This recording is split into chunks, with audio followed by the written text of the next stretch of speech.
So thank you so much for taking time to come to this meeting, and I'm excited to end actually this year with this exciting planning and looking reflection for the from the first regional gathering to then looking up to the ones happening in 2026.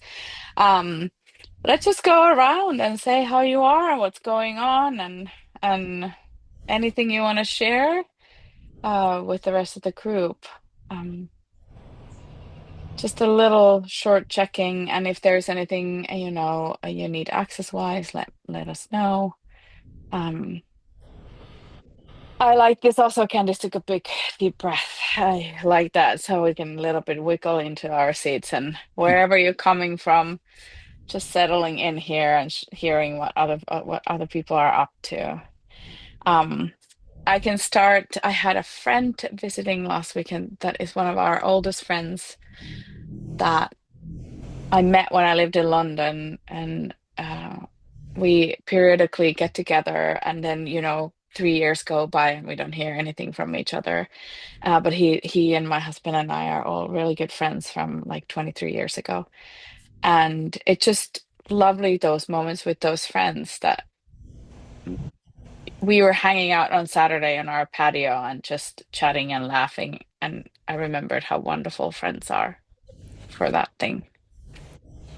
So. And then I cried today because I had to go to work. So yeah, we are. But now this is making me really excited to see you all. So whoever wants to follow that can go next. I can go. So I am still on sabbatical this semester, which has just been wonderful. Um, I'm in Mexico, in Oaxaca, in southern Mexico, um, which is just a magical place. I love it here. I'm in my last week before I head back to the United States, and so I'm in a sort of process of I'm trying to give a lot of space for sort of integrating and transitioning and getting ready for a very different pace of life. I just have loved how slow things are here for me. I've still been working, you know, um, it's not easy for me to completely just unplug. So I've been planning our gathering. I teach an online or lead an online rehearsal every week that we've still been doing. Um, but it's been very slow. And I feel inspired to go back. Actually, I'm trying to say I'm not going back, I'm going forward um, to a more um, slower, more intuitive, more sort of tuned in pace when as I go forward to what's next at our university.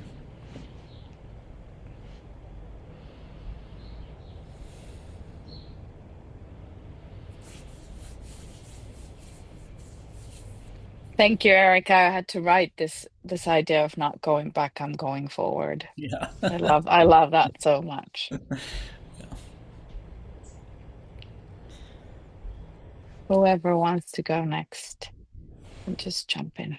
I can go next. I am right now, I just came from another meeting and like I feel like I'm doing that busy thing. Um, and as soon as the introductions are done, I'm gonna go get a power cord because I noticed my battery on my computer is low. But this past weekend I was in the Philadelphia area. A student at Bryn Mawr who I have been an associate advisor on her thesis presented her thesis concert this weekend on, and she had during her time as a student there, she had done a couple independent studies with young dance. Um, and it was like her work was so beautiful. And um, I walked into the lobby of the theater when I arrived, and there was um, uh, like displays up all over. And I was like, oh, what's like thinking it was a permanent display of that they have in their theater. And then I realized like it was all about integrated dance and her journey, like framing integrated dance as a thing, and then her journey as a dancer with a disability. And um, and it was the work she had done, like she had done this display that looked like it belonged in their theater. Um, and she just created this beautiful world and invited everybody in. And I know also that she faced a lot of barriers in the dance department there. And I also know the dance department was trying, um, but could have learned more throughout the process. Um, uh, it was really fulfilling to be there and just see this. Like, I told her I'm so excited that she's graduating and is now going to be in the world doing her work, because she's going to be a valuable voice in this world. And I got to see Aubrey because Aubrey was dancing in her piece, so that was also really lovely. What is the student's name? Sophie Jarka Sellers. Oh, I think she came to our gathering in New York in February of this year. Maybe. I'm pretty sure someone recommended her to come, and I think she came. Yeah, and Awesome. worked with us. Yeah, that's great. Yeah.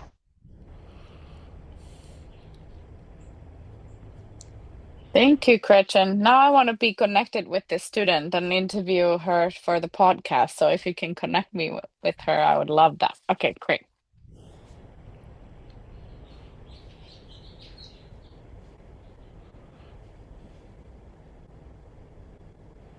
Also, if you don't have anything to share, you don't have to. So Bradford and Candice, if you just want to say, let's move on, that's totally fine.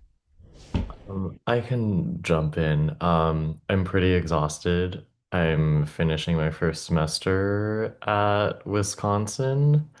Um, yeah, a lot of learning things on the spot because the onboarding's been pretty haphazard. And pretty sure the work I created for faculty concert was trying to kill me. Um, but yeah, last day of regular classes for me is tomorrow. And then just a lot of other stuff though. So yeah, just trying to carve out like boundaries for work-life balance. But apparently academia is just like even more unsustainable than I already thought it was. So carving out the work-life balance just means I will be perpetually behind on things, and I have to be okay with that. And I'm not yet okay with that.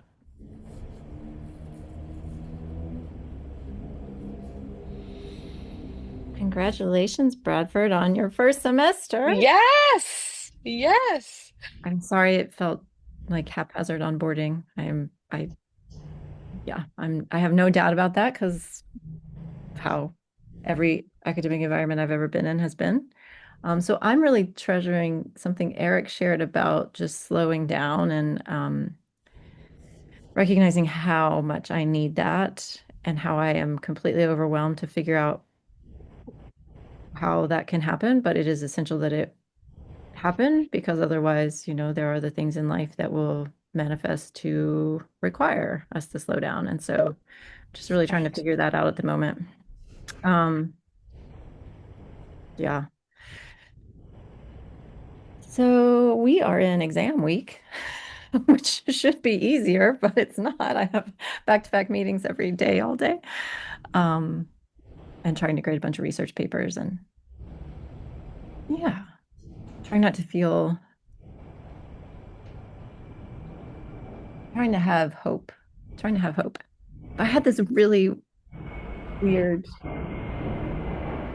kind of dream about Donald Trump last night. Which I have to say, when he was first elected, the previous term, I had a really weird dream that I was sitting at a table talking to him. Um, and after that dream, I was like, okay, this is what this is. And then, so I've had a really, really hard time feeling anything but upset and disgust. And I know that that's not what I want to carry in the world. And so I've really been trying to figure out like how do I how in the face of like so much cruel behavior and everything else, how do I try to find a sense of compassion or something? And last night I was like, oh, I have this like deep belief in myself that I'm actually trash, I'm worthless. And I think he does too, except that he says it, he then like externalizes it and says it about other people. So like I was in Africa during his first term when he said all of Africa is garbage, and then, he's come out with that about Somalia again. So it just made me really think like I'm not so different from him. So let me be really vigilant in my behavior, but also let me get rid of that thing that's causing me to be in the world in a way that's not helpful because I can see how he's in the world in a way that I judge as not helpful at all. Um, so in a way, I have a strange sense of hope because I was able to tap into some tiny something of like, okay, there's work for me to do to clear this in myself to hopefully be better in the world. Not that it necessarily will change his behavior, but it Right. gives me a different kind of perspective on, I guess, what I can do.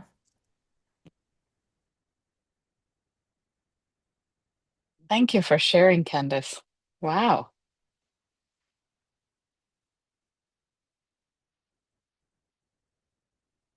Yeah. Wow, what a group of amazing humans I get to be around. Okay. So, Candice, I have you talking next as well to share about the regional gathering that happened, and I am happy to jump in. And Bradford, if you feel like there's something you want to emphasize or add, or, of course, please join. Um, so Candice had gone ahead and, the amazing Candice, who she is, was like, I'm going to do this regional gathering no matter what, and got her funding, set everything in motion. And then we did it in September, um, which was quite amazing beginning for these gatherings, and like really brought a lot of like I really appreciated the fact that we had so many public school dance educators in the space who found this extremely helpful and kind of mind opening and all those things. But Candice, anything, what am I talking? I think you probably have better insights than I do because I don't know exactly what I have to share. I do want to say I was so excited to see that performance is part of what Eric is focusing on because that was the piece that I feel like I wasn't able to manifest this go round. And it's so important. Um, but I do feel like you said, Silva, I was really excited to see um, community college teachers and teachers from K-12 um, be part of it as dancers themselves and then get to reflect as teachers in the afternoon on Friday and then to think about what can we do to support their work going forward? What do they need? What are they excited about? And Eric, I don't know if I, or Gretchen, I don't know if I've said this before, but Mississippi is really unique in that it has dance. There are dance teachers in almost every public school, which is something that people don't necessarily expect in Mississippi. I don't know if it's something that will be sustained because we used to have the dance education program and it got cut last year. So, um, but there is at least a precedent for there to be an understanding that dance has a place in education and more broadly. And we were also able to have some students and faculty from Mississippi School for the Deaf and Mississippi School for the Blind come today. They weren't able to stay the whole day because they have a lot of restrictions on their schedule, but and they're, an hour and 40 minutes away. But it was really great to see those students. And some of my students and I are doing a different kind of collaboration with those students later in the semester. It feels like that was last semester, but that was actually just September. So that was this semester. So it's been really fun to see how they've grown in their confidence. And I think it would not have happened in the same way without seeing Brandy and working with her, and I just transformed them so dramatically. It was really, if nothing else good had come out of the symposium, it would have been worth it to see the transformation for some of those students and how empowered they felt. So um, I think there were some really good things that came out of having just a 2-day gathering and having a variety of artists who could interact with our students and faculty and community. There are many things I wish I had done differently and will do differently in the future. But I think it was such a gift to have people come together in that way. So also, gosh, thank you, Silva and Bradford, for coming here and like just imagining all of that with us and making it happen. And it was extraordinary, I think, for our students, but also for our community. So thank you. I'm just gonna ask, what are some of those things that you think, like your top two, what you would do differently? Because I think this is a valuable to hear for Gretchen and Eric. I don't know that it'll be the first one is I don't know if it'll be an issue for either of them, but I would like to have better. I think I did a decent job preparing the students for each of the artists they were going to work with. I went to each of their classes the week before and talked with them about the particular artist that was going to be working with them in their classes. Um, and so the faculty also heard that because they're their classes. But I wish I had found a way to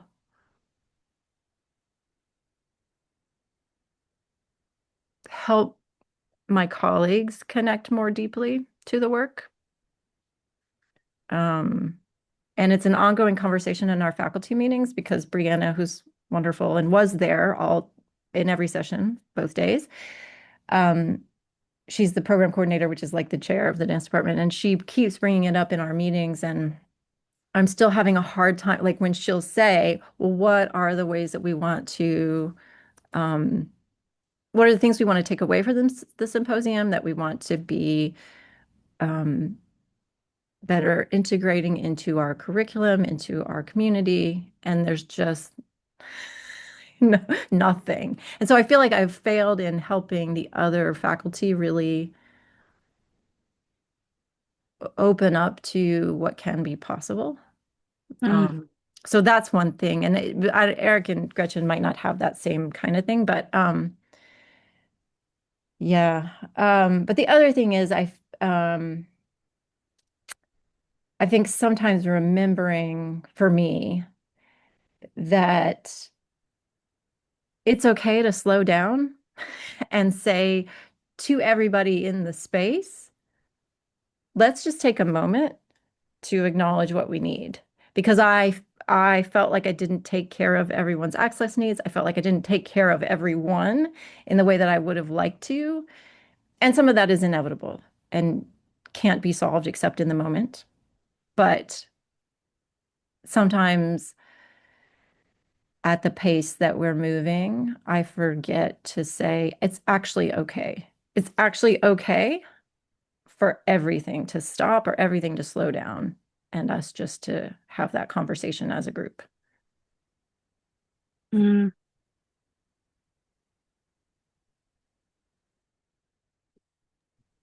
Candice, can you talk at all? Just I'm curious about the structure of the 2 days and what happened and all that kind I can share the schedule while Candice talks about it, so you of. Okay. guys can also see it while we talk about it.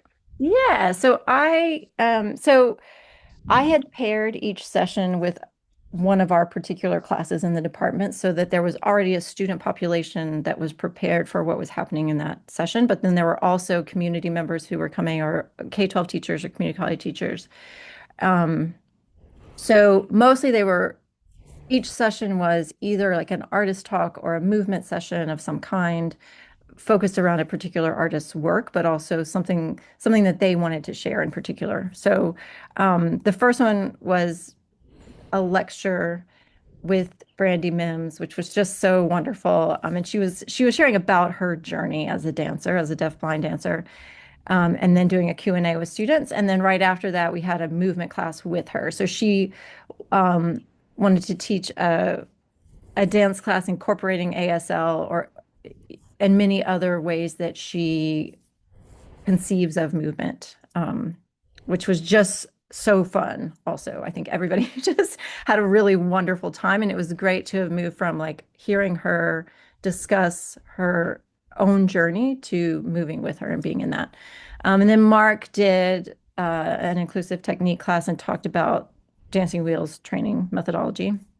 Elise Patterson, I had asked Elise if she would do an artist talk, but especially to include some of her work that is at the intersection of disability justice and environmental justice, which was really moving for our students because Elise is from Mississippi, and one of the pieces that she spoke about is a work that she made about the water crisis in Jackson, Mississippi. And so many of our students were really moved by that because they're from Jackson and they've lived in that community that didn't have access to water. And so that was wonderful. And then, oh, actually, on Friday morning, we we taped the floor in preparation for a class with Krishna, which was there's a production class that meets at 8 a.m. And so I worked with them on taping the floor and how you would tape the floor, which was actually really fun, I thought. Just because they hadn't necessarily thought about it in that way before, but we have students who have low vision or who are blind in one eye, and it was interesting to hear them talk about then how instinctively they have used tape, the tape that was already present on a Marley floor to help guide them before. And then Krishna, oh, sorry, and then Mark taught another class to a different level of students. And then Krishna taught a ballet class and did a little bit of Q&A. And then Silva did a wonderful conversation with Kate Marsh. Kate was on Zoom. Elise was also on Zoom and Krishna was on Zoom. So it was a mix of in-person, fully in-person classes and hybrid. And this is one other thing I wish I had been able to do better is we don't have a lot of advanced technology, especially in our studios, to facilitate really good hybrid experiences. And I so wish that I had dedicated some resources or money to that, even if it would have meant that we couldn't necessarily have one of these artists visit, just so that we could have invited more people to come virtually, because we just don't have that technology. So, and then after the workshop, I mean, after the conversation with Kate, we did a gathering just of the teachers. So community college teachers, K-12 teachers, actually some of our students who are interested in being educators stayed. And then we talked about, Silva and Bradford led us through some questions and some conversation in small groups, and then all together about how do we move this forward, or what is it people are taking away but not taking away, taking forward. Excellent. It looks great. Thanks. Yeah, it looks like a great gathering. Yeah, I was really grateful for all the artists, that we could work with that many artists. That felt like such a huge gift in the span of 2 days to be able to have that many artists virtually or live in our spaces. Sorry, Bradford, go ahead. I wanted to reiterate what Silva has already said and what Silva and I have told you even from the regional gathering that you put together and organized, that it really was like so much labor on your part that you pulled off. And like I know Silva and I were both like, oh my gosh, like the way that you all are taking this work forward is like so beyond anything we could have dreamed of. Um, and I also want to acknowledge that like I know that you were in the moment already during the gathering, having the experience or feelings of like not being able to meet everyone's access needs, and that it was just a lot of labor that you were pulling on your own. And I know that gathering like here and there, like in passing, but I want to acknowledge that we didn't really engage in the spirit of slowing down either during the gathering or afterward. Like especially for me and Silva, we didn't like carve out the time to even after the gathering do a proper debrief. We were just like, okay, we're gonna do a gathering with all the people who are organizing their gatherings so we can debrief in that time, but we should have, and something it's like, oh God, we need to debrief with Candace and just like hold a container for you as well. Um, yeah, and so I don't know if there's anything else about that experience if you wanted to like unpack that further right now with the group or just like with me and Silva another time. But I wanted to put that out there for our future gatherings as well. I think I think building in time, keeping a slowing down in mind as an option always, but then also scheduling some time where we can just be present with each other would have been such a vital thing to include in the gathering. And I just wish I had done that also for you all because um I think because I was really busy, I wasn't a great host because I was thinking about all the things, you know what I mean? But that's to me, that's also an important part of how we come together and why we come together. So I don't know what that would look like or how to do that differently, but I think it's really important just making time for people to be together. Yeah.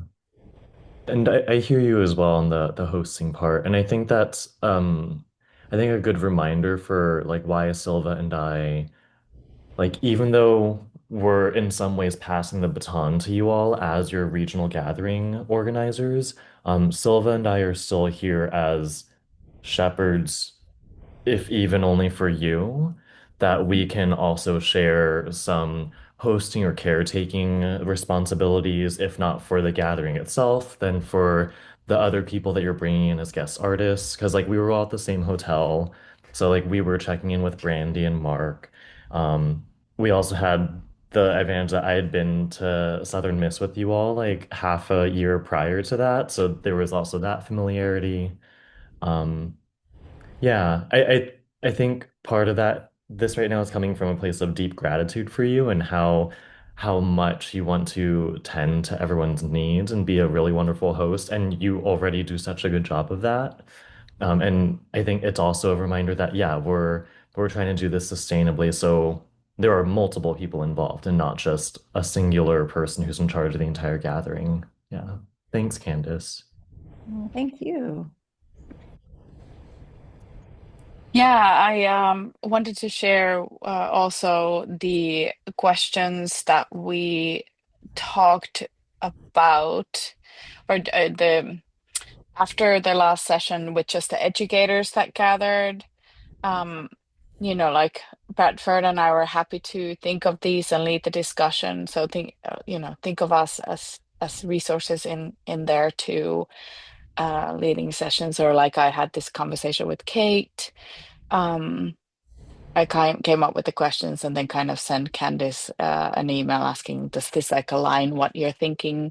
So yeah, what Bradford was saying, definitely um, use us with your planning and session creation and connection making. I'm happy to send these two documents with the schedule just so that you can see it and keep on thinking about it. But also you know, it is not a guideline for you to do things anything like Candice did. The two other things to pop in, Candice mentioned the technology that was at their disposal. I'm hitting my table. Um, that's something where Silva and I think in particular, where I come in with this, where we knew that Candace was planning on making this a hybrid session. Um, and so being at Wisconsin, I actually have a fair amount of resources right now available to put toward this as research, like all of our regional gatherings. So we did bring an OWL webinar camera to help facilitate some of the hybrid sessions. And there are a couple other cameras in my possession or in my department's to possession that I'm trying to play with to figure out how we do like more substantial hybrid setups. So that's something where we can continue supporting you all, where a lot of institutions don't have those resources available, but that's something where we can support you on with that. The other one was like as a kind of quick debrief continuation of Candace's Southern Miss gathering. You mentioned the work that you were doing with your students in partnership with the Mississippi School for the Deaf and the Blind, and how the symposium you felt like helped them in that partnership. Just for the recording and for whatever reporting comes out of this, do you feel like you can elaborate a little bit on the work that they're doing now with the School for the Deaf and the Blind and how the symposium helped them with that work? Well, specifically, I was talking about the School for the Deaf and School for the Blind students. I think they felt so empowered by working with Brandy specifically, that their growth has just skyrocketed as dancers and as I think feeling empowered as artists, you know. So we're working on a film project with them right now. I'm much more impressed with those students than my own students, sorry to say, but I am, and Silva, I don't know if you have the information I sent you handy, but I bet I could pull it up. But I was really appreciative of something their teacher, I mean, this survey was anonymous, but I know who wrote this. But something that their teacher wrote also made me feel like if nothing else came out of this symposium, the benefit to those students was worth it. And I think I can find those where I pulled just the comments. I have them right here. I can share the Great. screen and show it from our email exchange. Um, all right, so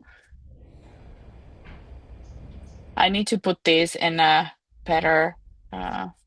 Here's Candace's. You all can see Candace in my emails, but I don't think we shared any secrets. uh, so here are some of the survey responses. I'm so grateful for the opportunity to engage in these practices. The experience was truly something our local dance communities have been needing. Over the past 2 days, I've made profound discoveries that will continue to shape my teaching and enrich the culture I build within my classrooms. Is there one that you were thinking, Candice? Yeah, I think it was this one about as a dance educator of students with disabilities, it is fulfilling to see people see the need and to see my students feel whole and not like they are missing a piece because everyone else around them can understand or experience things in a way that they are unable to. So it was Mm. especially exciting to those. I mean, it's tricky because the School for the Blind and the School for the Deaf in Mississippi have now become, I mean, they always shared a campus, but they've now become kind of meshed together in a way that's really tricky educationally. But it was great to see Brandy respond to both groups. And the two groups they're not actually in class with each other, but they have the same teacher. And so anyway, but to see especially the School for the Deaf students who, when Brandy was explaining something with ASL or showing them, I think, I mean, we all know this, but just for them to see their own potential in this professional artist, I think it changes students and emerging artists in a way that maybe nothing else can. It just knowing that them seeing that is in fact possible for them changed the way I think they approach dance. And that their teacher she's been really telling me more about that. So yes, we all know that that's important, but I think seeing it play out in real time in that way with those students that I've had some experience with last year and then this year with the symposium and now this year after the symposium, it's just really exciting to see how they feel about themselves moving, that you can see through the movement. So I'm sorry, that's probably not great for the recording. I didn't give you any words that were really useful, but I think Emma's Oh, words you gave are so very much. are really useful. No, I think that that actually is really valuable feedback, and that is like not that we're looking for a specific thing, but that feedback is valuable. Yeah. And it shows some of the impact of the work that you're doing. One follow-up question before we maybe move on, unless other folks have things they want to discuss further about the Southern Miss Gathering. Um, you had the educators invited, and they had the breakout session at the end of the gathering where we learned some, I thought, really valuable information about what they were needing or wanting. Granted, that was only the beginning of this semester. Are there things that you've thought about as next steps or future plans through USM Dance for those things? Yes, I will say this thankfully is happening. We are developing CEU programs for them. So that is happening. But also we have the community college faculty who are there. We're developing some other kinds of programming with them. So not CEUs because they don't need those, but some other kinds of collaborations. So I don't actually know yet what that looks like, but it starts in January. So it's me. So I'll figure it out between now and then. But that feels exciting as a deeper partnership, but then also knowing that there's momentum and actual plans for developing these CEU programs for them is part of what I wanted so much after hearing them say that. That's so amazing because that was like an immediate feedback that came and very actionable item that you were able to take and actually start carrying forward. That's really, really cool. Yeah, I thought that we were just going to be able to do kind of professional development workshops because they do need a certain number of professional development hours, but it looks like what is really exciting to me is that we're actually going to be able to offer them CEUs. So, Yeah, which is a little bit trickier and outside of like I can't do it, somebody else has to do it, and that person is willing to do it. So that's amazing. that's great. Thank you, Candice, so much. Eric or Gretchen, do you have any specific questions right now to Candice about any of this? I'm just curious how your students participated, your university students. Like, did you require them to come? Did some come for the whole time? Did people drop in for this and that? What was that like? Well, because this hit right at the intersection of a new Mississippi law that says that we cannot require anybody to do anything that might be conceived of as DEI training, um, or use the word inclusive or any of those things. We did require them to come, but we didn't say we were requiring them to come. Because technically we were really on a line there because we weren't supposed to say that they had to come, but it's during their class times. All of these things were happening during their class times, and they are graded on attendance in part. And so it was mandatory, and so it was a little bit, we could have gotten in a little bit of trouble, but also I hope, and this was true for the most part, not every student, but most of them, I felt like because I had gone in and talked with them the week before about each of the artists, and I was getting them excited just about the artists that were going to be there, that most of them wanted to come to additional classes and did, in fact, come to additional classes. And everybody, this is not always the case. I had to get special permission from my colleagues for students to come to additional classes because that's not always allowed for some reason. But anyway, I was like, can we just say that this symposium, everything in it is open to everybody? And we were able to get to a place where they said, sure. So I did invite everybody to come to everything, and some came to many more sessions than they were actually required to attend.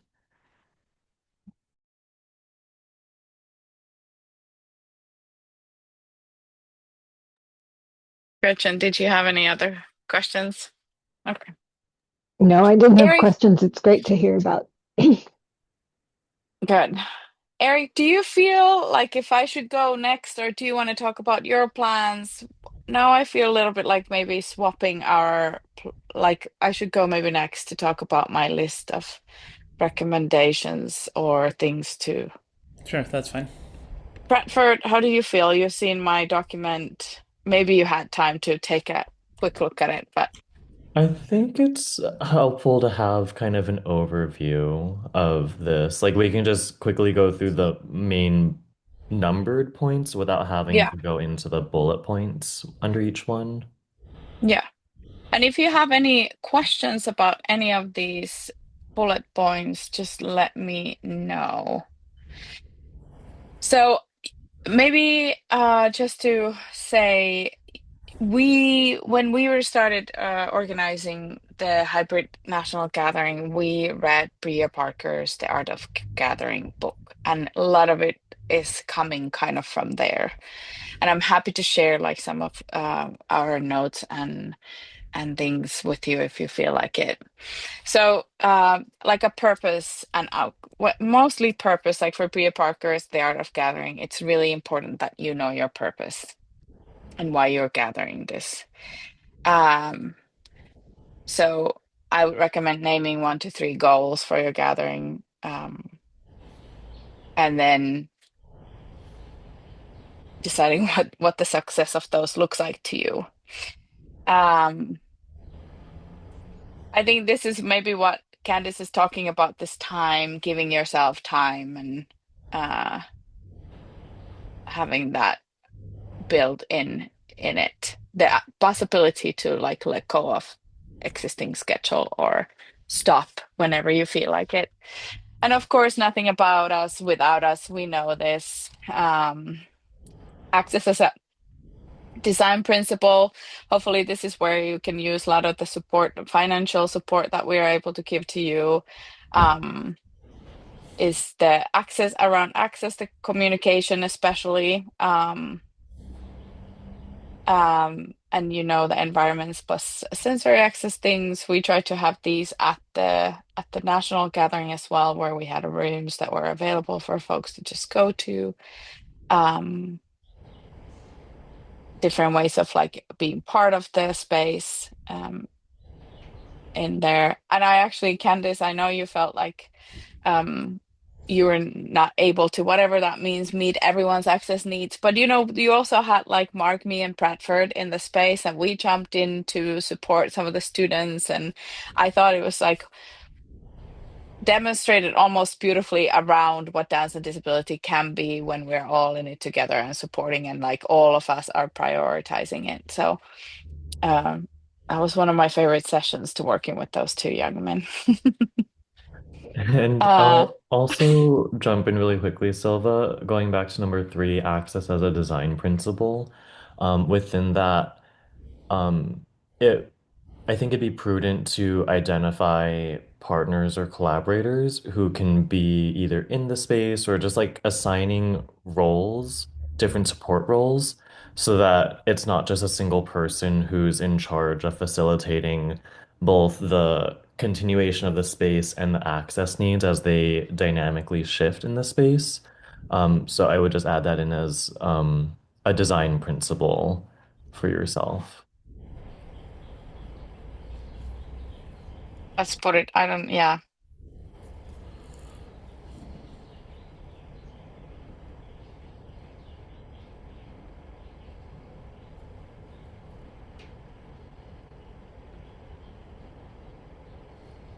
that's a great one. Uh, you get to decide who gets paid from the budget and who needs it. So I do also trust that all of us have this budget ethics like in our core. So not so worried about just putting some things um, on the pages so that we can agree. This regional relevance, I think, is in a way kind of I.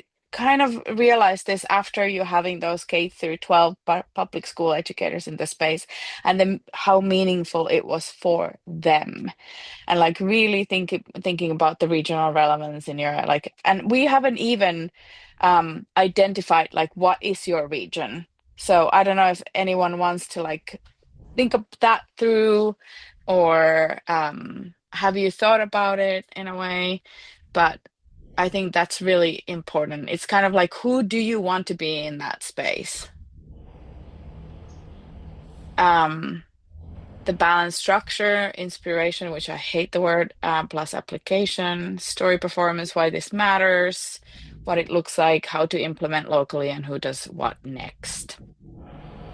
This is also like for me to kind of go back with you, Candice and Bradford, and me to go back with you, like who does what next? Like we need to talk about that actually. And I wrote it in here in like, how can we help you in that faculty situation of like not there is somebody asking this question. Okay, what are we going to carry forward from this symposium? Can Bradford and I help in that like faculty situation, for example? So I feel like I'm also months behind.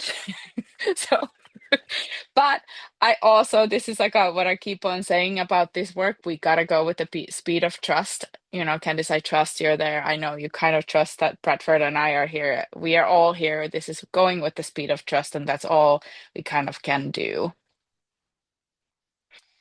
The facilitation that supports equity. We use this small group sharing and brainstorming with guided questions in the end. This is actually quite present in my MA program, where there is only one way of participation supported, and it causes a lot of issues. So I love this idea of like really thinking, how are we going to make sure that people are heard and their opinions and thoughts are being heard?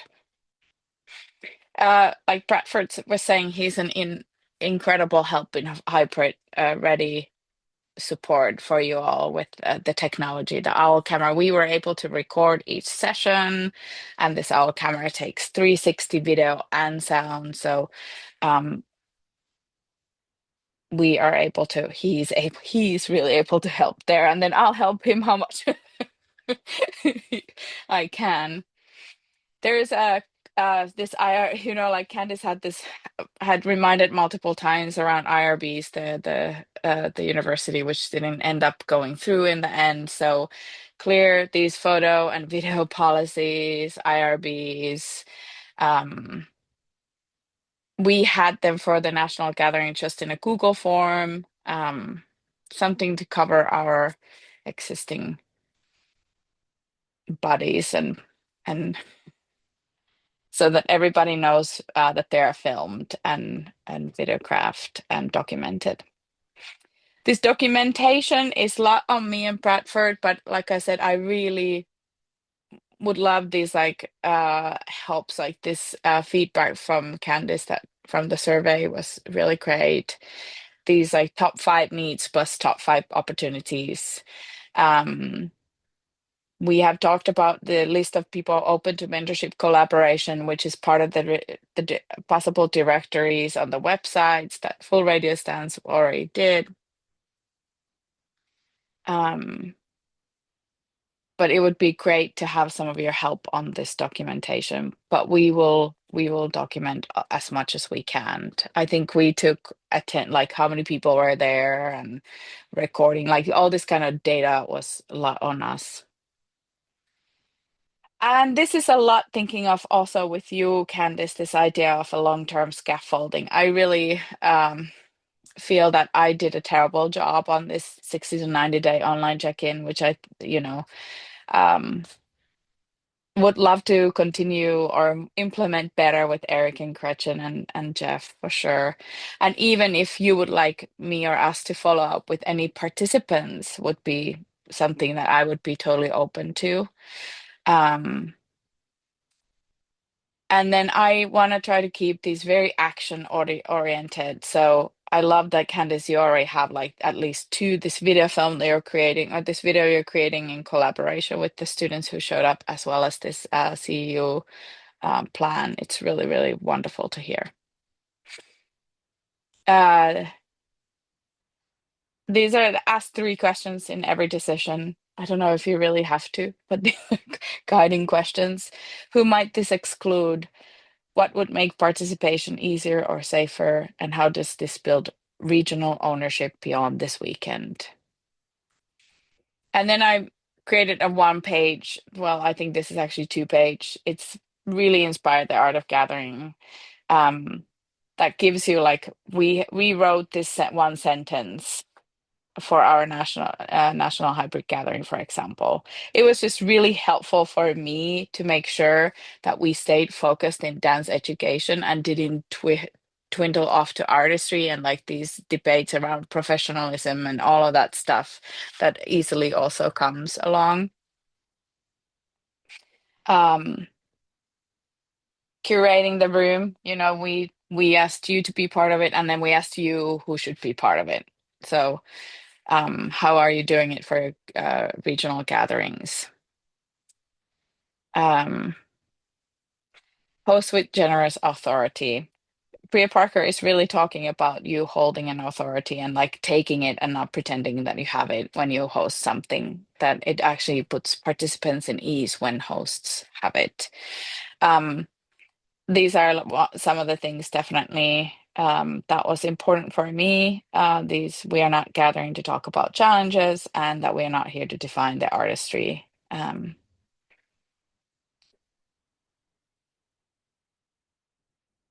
These are some other. Peter Parker is also big on like having rules in space.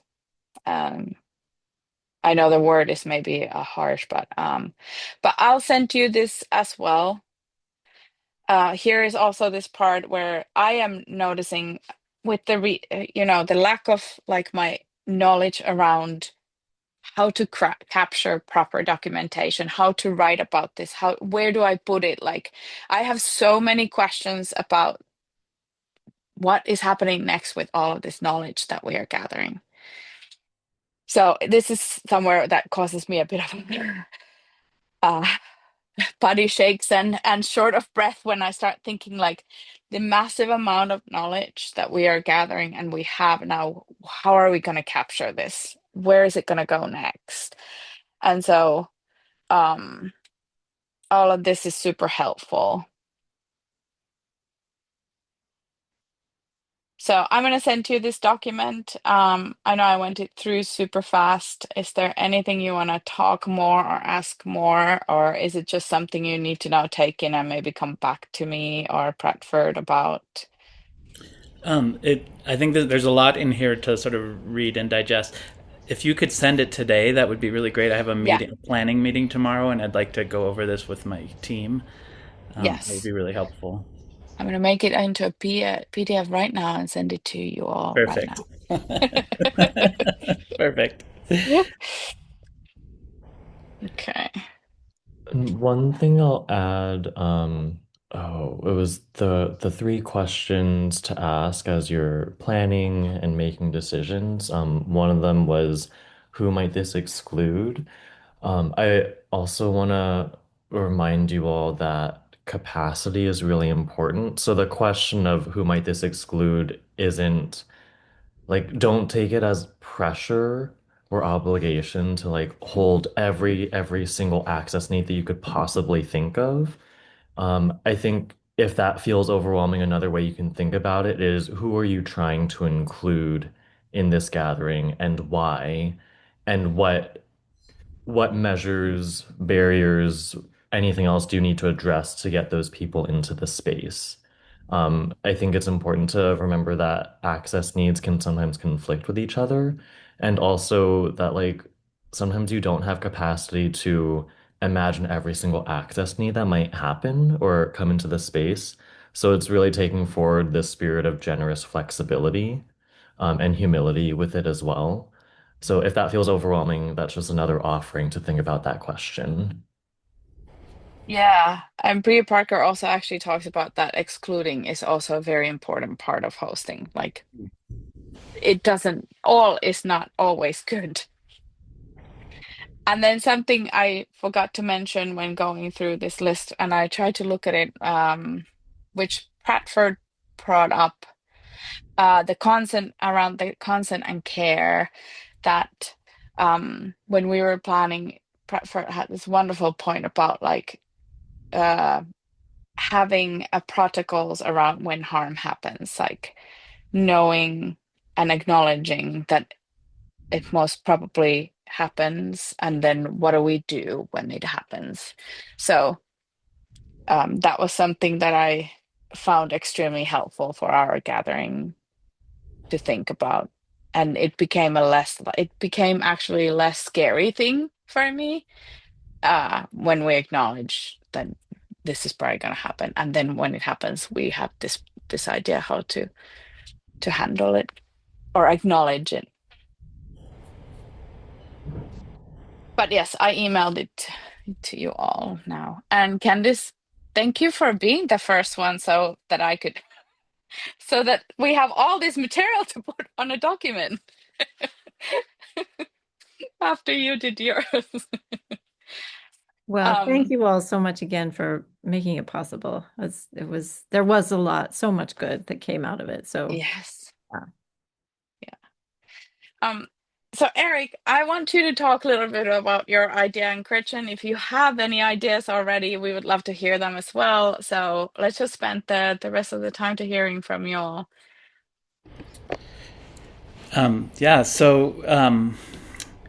Our gathering is February 20th and 21st at Cal State East Bay. It's coinciding. It's sort of been there's a lot of things coinciding. There's the California Dance Education Association conference happening on our campus those same days. And it's also, we decided we have a Disability Justice Week on our campus, organized by the Center for Disability Justice Research, and we decided to make it that same week so that it culminates in this inclusive dance gathering. So the sort of culminating moment of the dance gathering will be this gathering for the disability justice community on campus. And what that actually means in terms of who shows up is yet to be figured out. Let's see. I think one of our main goals, I've put together a team of a planning team. So we've been meeting weekly for a while.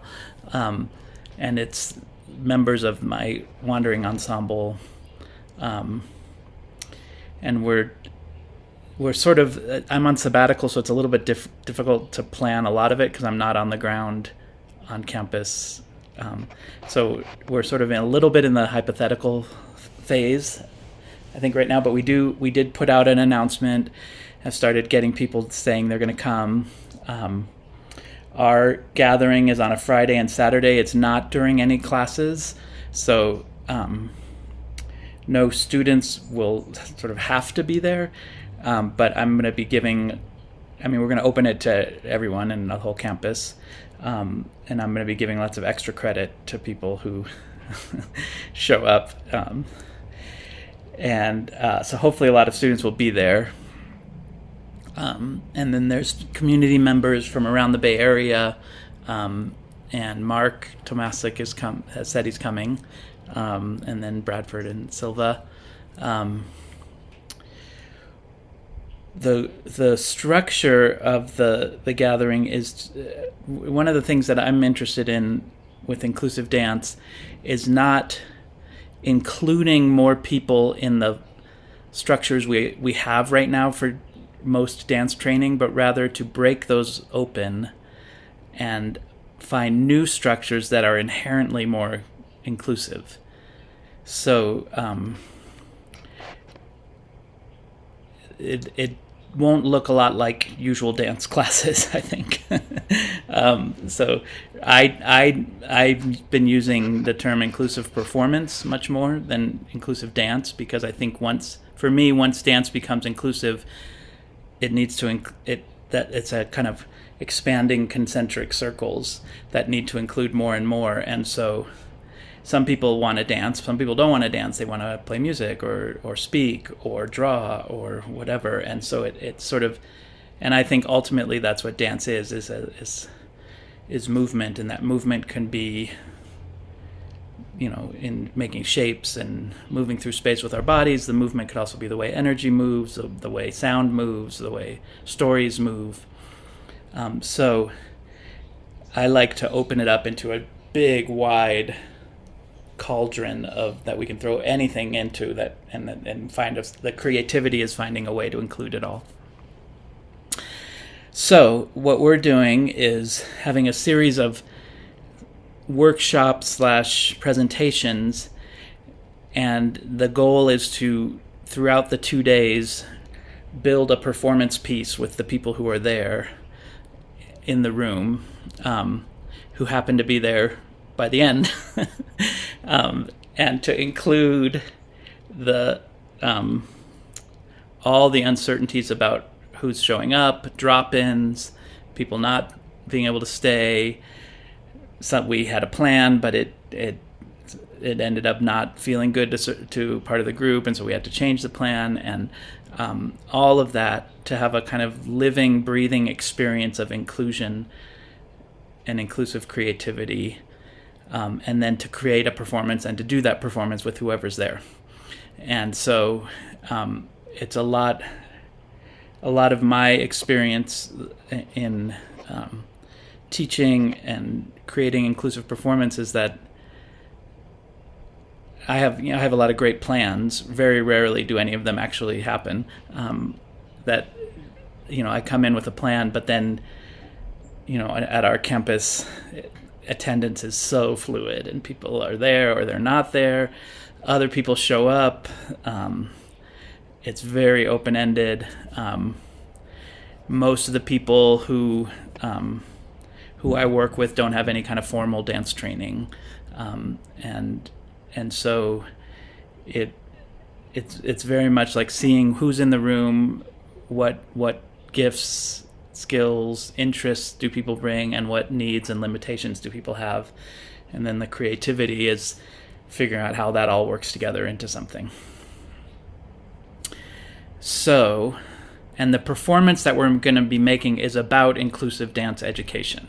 So it's not like a performance about something else. It's like really like the material that we cover in the workshops. How does that turn into a performance? So I'm seeing it as a performance that's part lecture, part panel discussion, part workshop in itself. Some strange conglomeration of presentational forms. And we have a schedule that I can share, if that would be useful. It's very early draft of schedule. Let's see.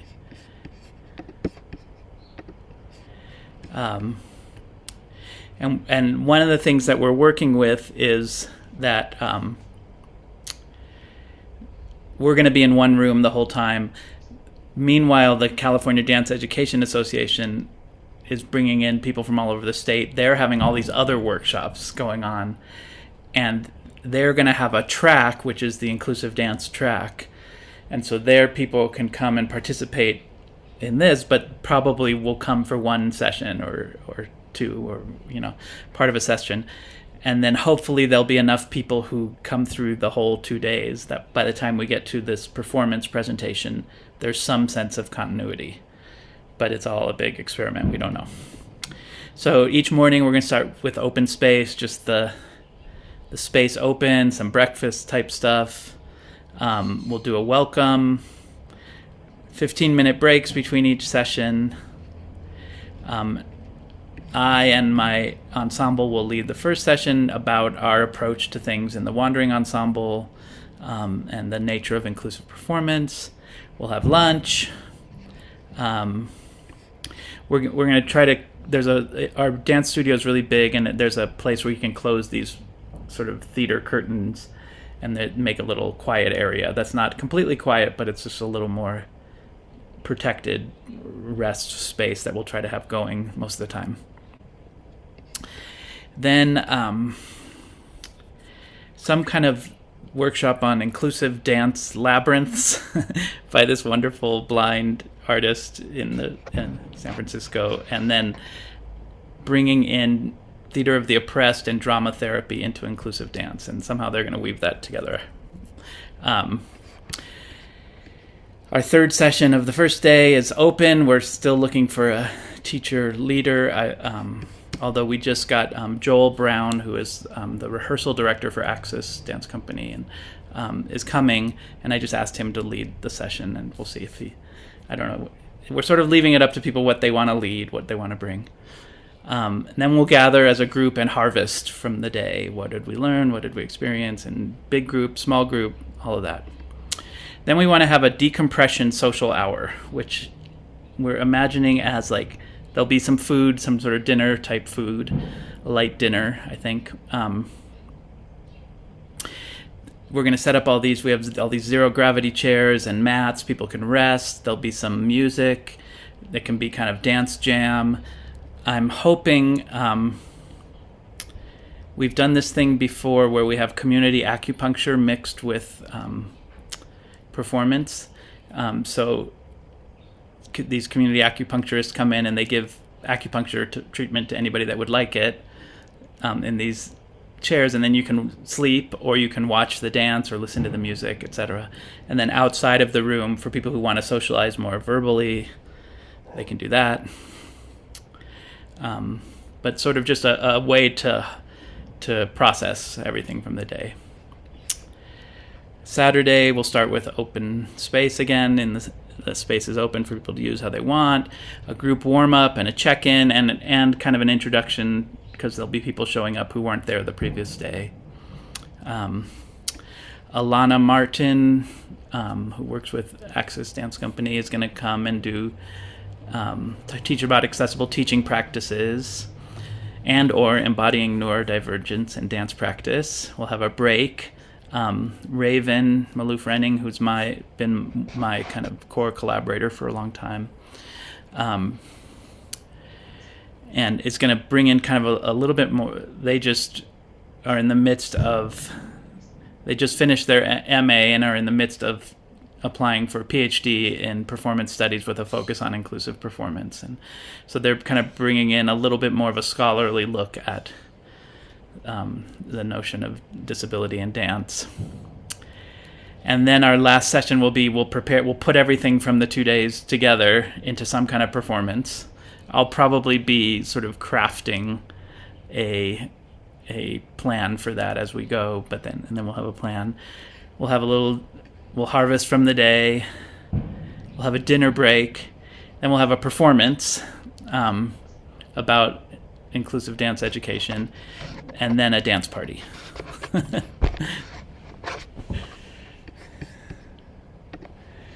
So that's what we have so far. I think a lot of our sort of caring for the people and caring for the space and sort of being mindful about access is going to be about, we're going to figure out as much as we can ahead of time. But I have a feeling a majority of the people there are going to be just dropping in. And so we're going to have to go on the fly, not knowing ahead of time what their needs are.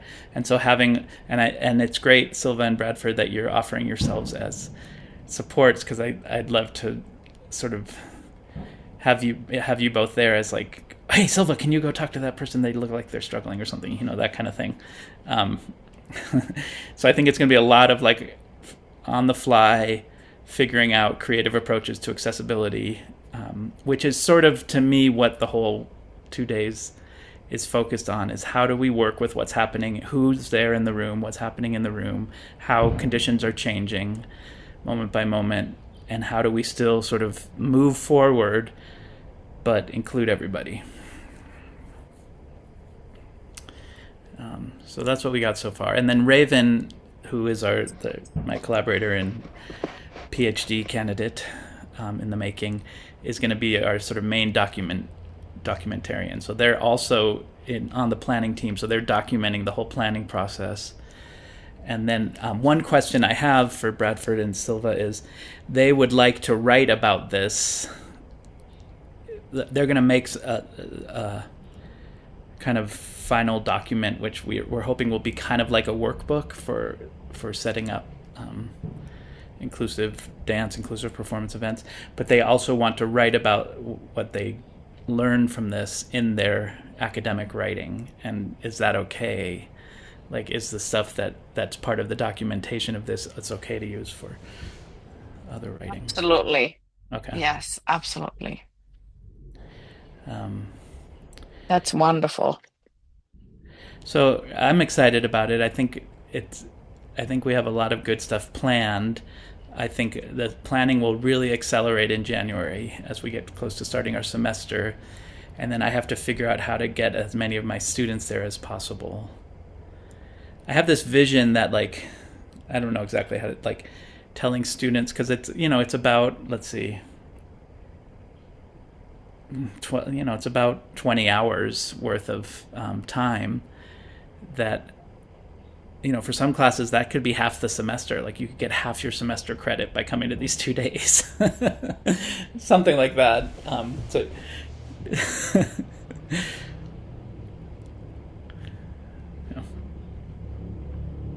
I love it.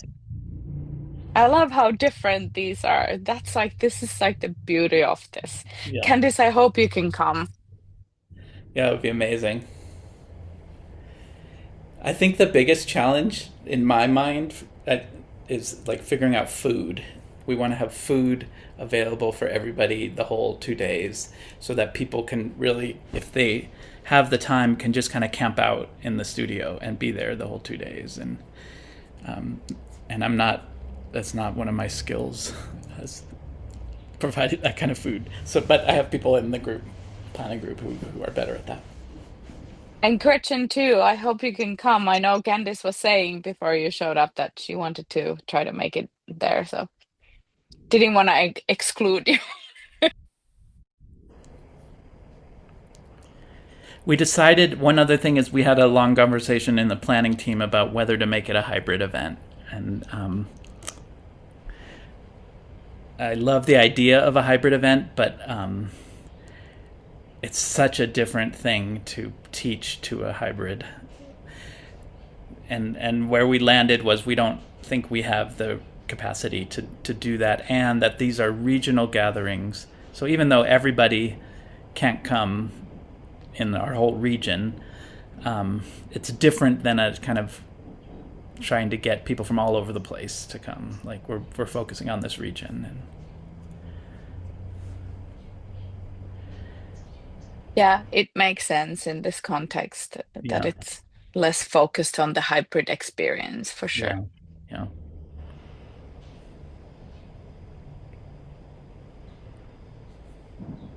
That's amazing.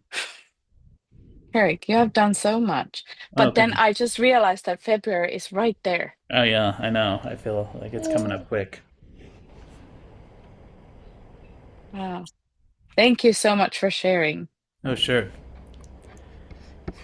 Gretchen, do you have any plans, any ideas, any thoughts that you want to share with us? No, but this has been so informative. Uh, I think, yeah, I feel like from both of you sharing, Candice, what happened, and Eric, your ideas like gave me like a whole new frame that I can take back and say, okay, like let's dream about what we can do. And like the first of one of the first questions that came to my mind, we're not a higher education institution, which is one reason why we wanted to do it.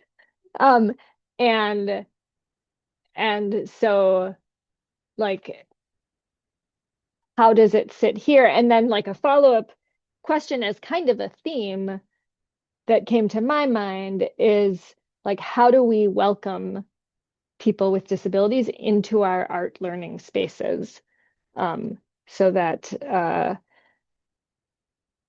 individuals feel like they can take advantage of opportunities in their communities. And that could be a possible theme that we explore. But I guess like in that, if any of you have any ideas of themes we could frame it.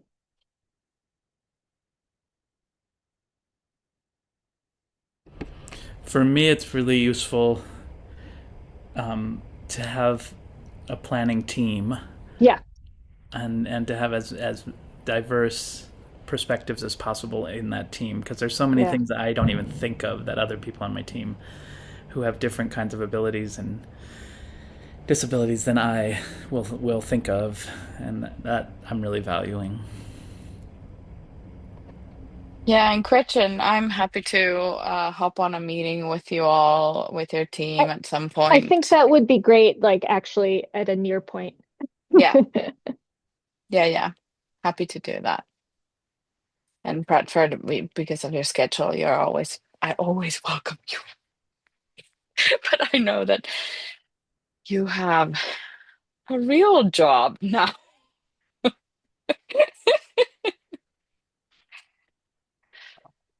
Uh, well, if there's nothing else, I wanted to share something that I am reading a book called Embodied Activism by Dr. Ray Johnson. And and I've really been thinking about activism and this idea of like a structural changing structures and systems, and what does it mean, and how does activism play in it, and what kind of activism it is, and how do we name activism and soft and hard activism and all these things. And so I'll be reading Dr. Ray Johnson, and I just highlighted this part because I thought this is part of what we are doing. So I wanted to share this with you. And so they say, it has been said that revolution begins in the muscles. In other words, the impulse to resist, disrupt, and transform the world in which we live arises not just from our beliefs and values, but also from our flesh. And I kind of like that a lot in around this work. Um, I wanted to share that with you all. Thank you so much for all the work that you guys been doing, all of you. I love this community and our commitment to the continuing this work. Thank you so much for all you've been doing, Silva and Bradford, and inviting us into this. And it's important. Yeah, it is. And there's maybe I like this message of hope, Candice, finding the hope from the struggle, because I definitely can tell you that I have felt that hopelessness and the grossness a lot. Yeah. And Gretchen, did you want to say something? No, I was just going to echo the thank you for the work you're Mm. doing. Oh, of course. Okay, be always on touch if anything happens. Eric, maybe we should plan a kind of a check-in in the beginning of the year with you, and Gretchen, happy to hop on a call with you. Candice, maybe we should plan a reflection meeting with you, and how can we can keep on supporting you. Um, so I will be individually in touch with you all. We'll Okay. meet with Bradford, put some dates on the calendar, and then suggest some of our availability to you, and hopefully we can come up with time. Perfect. Thank you. Thank you. Safe travels back home or to the future, to Thank you. to going Safe forward. Safe travels for the forward. for everyone. Safe travels into the future. That's the most amazing statement I've ever heard. I am always going to say that. Thank you, Sylvan. I'll quote you. And happy holidays. Yes. Rest. Bye. Bye.